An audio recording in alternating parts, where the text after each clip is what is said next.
Hi everyone, welcome to our Balaji Best Price. Today offer మన దగ్గరికి kilo packing లో గ్లూకోవిట్ వచ్చిందండి. ఒకసారి చూడండి, ఇందులో కిలో ప్యాకింగ్ ఉందండి. వీళ్ళు ఫ్రీ అని రాసినారు సంతూర్ సోప్స్, కానీ మనకు ఫ్రీ రాలేదు.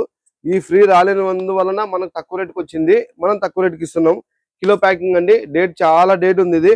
ఇది డేట్ వచ్చేసి మీకు నెక్స్ట్ ఇయర్ ఫిబ్రవరి వరకు ఉందండి. సారీ, నెక్స్ట్ ఇయర్ జనవరి వరకు ఉందండి. జనవరి 27th వరకు ఉంది. ఇది కిలో ఎంఆర్పి వచ్చేసి 280 rupees. Our best price only 60 rupees అండి. Glucovita MRP 280, our best price only 60 rupees అండి. All over India transport available. Transport charges additional. Carton లో 16 పీసులు వస్తాయండి మనకు. ఈ 16 పీసులు ఎంఆర్పి వచ్చేసి 4480 రూపాయలు. Our best price only 960 rupees అండి. Our best price only 960 rupees carton అండి. All over India transport available. Transport charges additional. మీకు మరింత సమాచారం కావాలంటే మన ఇన్స్టాగ్రామ్ కానీ యూట్యూబ్ కానీ ఫాలో కండి. Balaji best price Kurnool. Thank you universe.